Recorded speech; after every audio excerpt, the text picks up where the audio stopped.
Welcome to Job 38 and 39 that we're looking at just to help us in these videos, to help us to read Job ourselves. Rough and ready, it's not polished, this isn't like a sermon. I'm just trying to talk us through and give us some helps. On Sundays we're doing more of an overview, and so these videos just help back that up and take us into the corners a bit more, and hope it's helped to you. So we're in the second part of this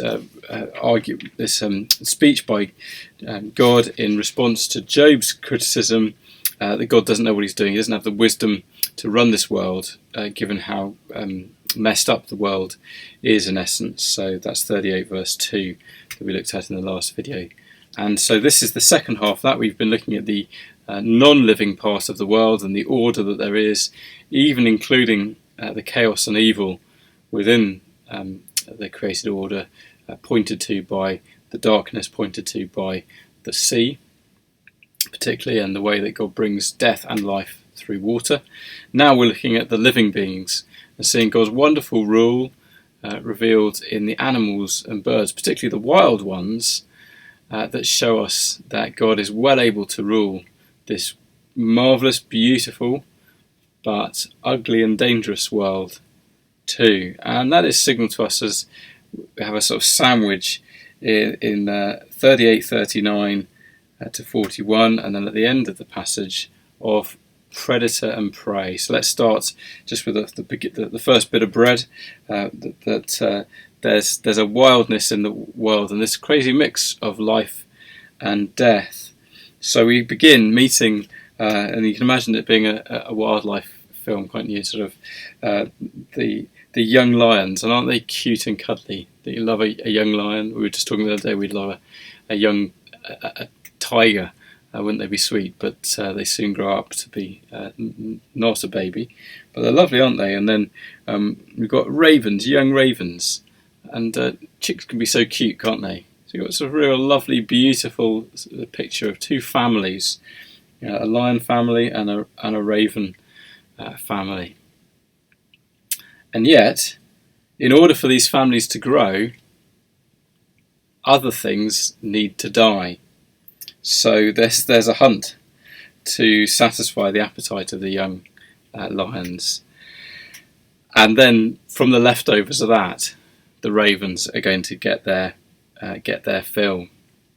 So it's a mixed picture, isn't it? You can't be unquestionably joyful about this, because this is a brutal scene.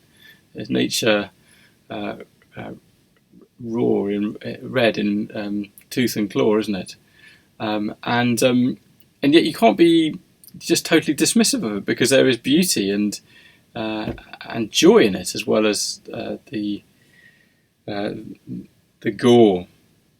Maybe here is just a little hint that the way that the world is to God's glory is that the suffering of some is necessary for the life of others in this fallen world. A glimpse even of the gospel in creation is maybe a helpful way of us thinking when we see some of those things going on, and maybe a nature program as we look at the world, and we wonder, it's so brutal, and we maybe as Christians we understand, yes, it's because of the fall, because we've sinned, we've got that. But maybe this part of Job is pointing us to just a deeper understanding, because God's in charge of these things. Actually, maybe there's a message here, and a way that we can even delight in Christ through these scenes of predation. But God is in charge even of the wild, of predator and prey. 39 verse 1 to 4, he rules the timings of things in the wild, the timing of life particularly. Many of you know we've been trying to bring some quail to birth, and we've been wondering at what time it is, and looking on the internet, sometimes people have eggs that hatch on day 15 or day 16. Usually it's day 17 to 19. Ours went to day 22, and then sadly our incubator broke, and so but I think the eggs weren't going to hatch anyway. We failed. We can't give life, and we didn't know what time it was, but God does. Do you know when the mountain goats give birth? We were doing this in our kitchen with all modern technology. Here it's life way away in the wild. No one's around. There's no midwife. There's no vet. But God knows all about this. The timing of the birth of the mountain goat, the number of months that they fulfill, the time when they give birth, all those things, all that waiting and that longing. I guess we may know something about connected with birth.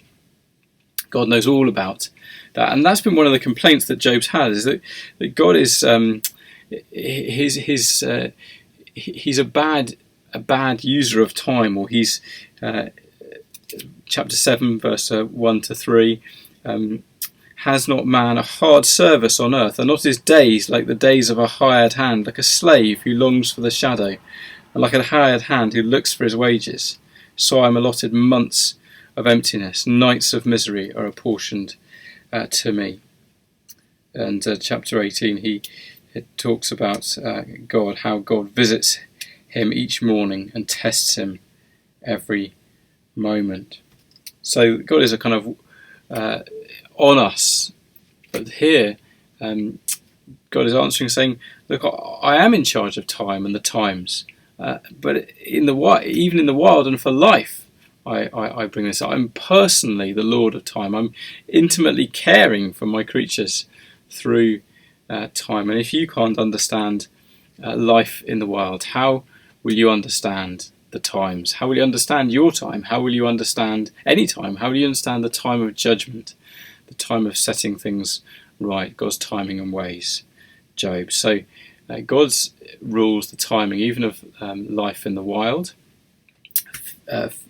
39, 5 to 8, God rules giving freedom in the wild and providing for those wildly free animals, particularly the wild donkey. There's a lovely bit that he's free, he's loosed from his bonds, verse 5. And so verse 7, what does he do with freedom? He goes and laughs at his buddies who are having to pull carts in the city. He scorns the tumult of the city and hears not the shouts of the driver. He's free. But then, so strangely, he's free and he lives in arid places for his home, the salt land. It's so hard, the place that he lives, that freedom is not an easy thing, but yet God provides for him in it. And he searches after every green thing. You see, there's not 1 inch of strange wilderness that's outside of God's wonderful rule. And so that even the wildly free animals are provided for. God rules them. And 39 verse 9 to 12, God rules over the powerful and the dangerously wild animals. The wild ox in Psalm 22. David cries out, "Save me from the mouth of the lion." Well, we understand the lion is a dangerous predator. You have rescued me from the horns of the wild oxen. I think we're to think about if you know that King Kong and Skull Island, there's a enormous buffalo, the Skur buffalo, which they encounter on that island. And I think we're to think something like that, a huge wild beast, or maybe like the bullfighting bulls in Spain or something, a terrifying, aggressive animal. Can you bind him in the furrows with ropes, or will he harrow the valleys after you? Will you depend on him because his strength is great, and will you leave to him your labour? Would you put your son in charge of him and let him plough a field with this thing? Well, no, of course you wouldn't. That would be a crazy thing to do. This is an untamable beast. Do you have faith in him that he will return your grain? No, he'll trample your fields to pieces and destroy things. But imagine you could harness his strength. What could you do if you were able to? That's the kind of idea here. And saying, okay, but I can. Job, there are animals, wild creatures beyond the farm, and you can't harness them for your purposes, but I can. I have that wisdom. I have that way. And this anticipates chapter 40 and 41. And Behemoth and Leviathan will come to even greater beasts that are representations of death and Satan. You see, God is the one who rules the powerful and the dangerously wild. 39 verse 13 to 18. God rules over the strange, bizarre wonders of the wild. And here we look at the ostrich, and it's a crazy, crazy bird. It's really foolish and bizarre. It's got wings but can't fly. It lays eggs on the ground and forgets about them. It's kind of, bizarre.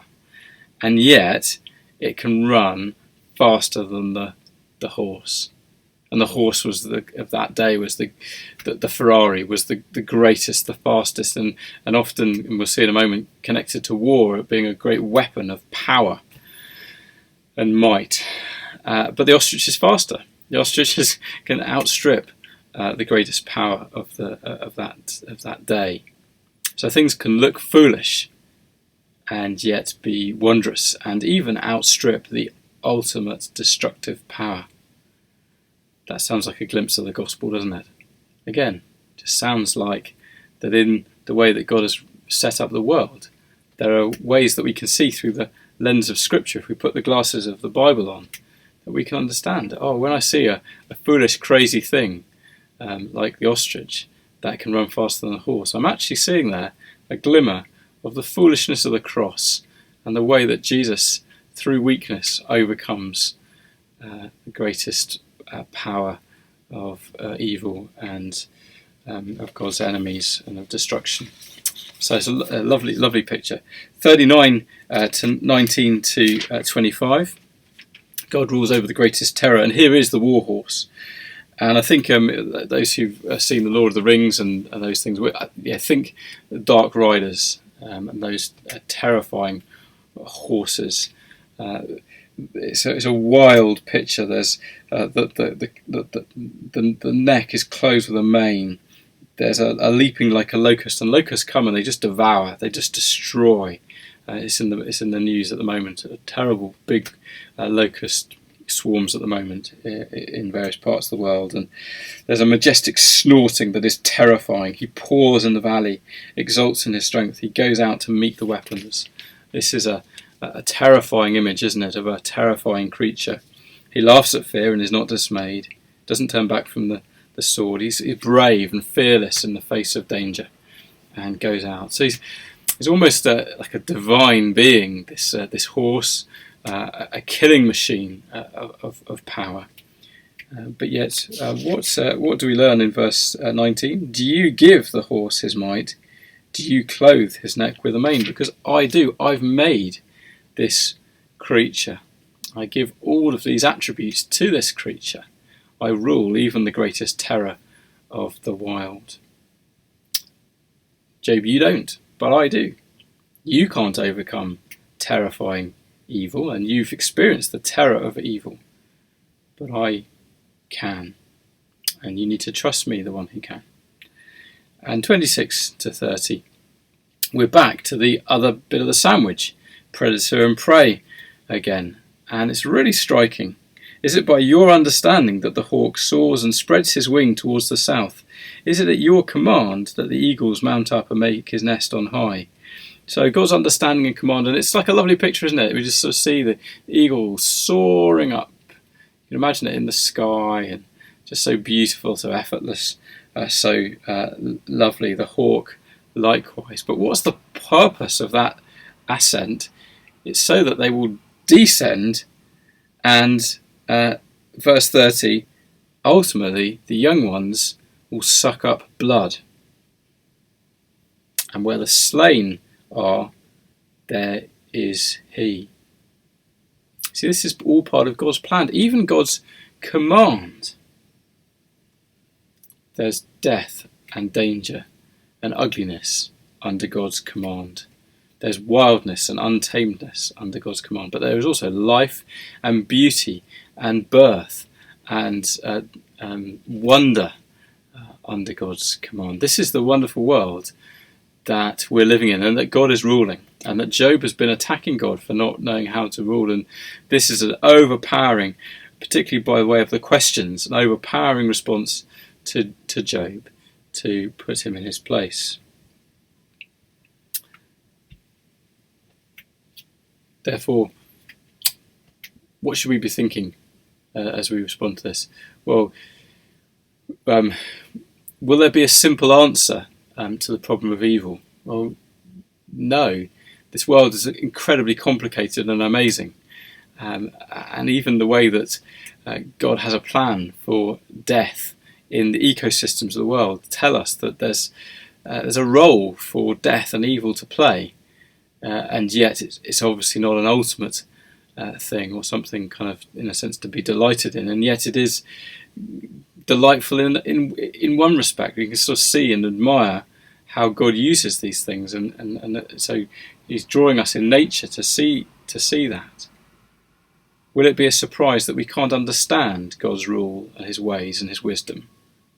Why there has to be death? Why this is happening? Well, no, it won't be a surprise. We can't do all these things. We can't make these things. We don't have the plan, or we don't have the wisdom for this. And therefore it's so arrogant for us to assess and to judge God. And that's what we come to next time, just to see Job's response as the speech ends and as Job responds to it in the next few verses.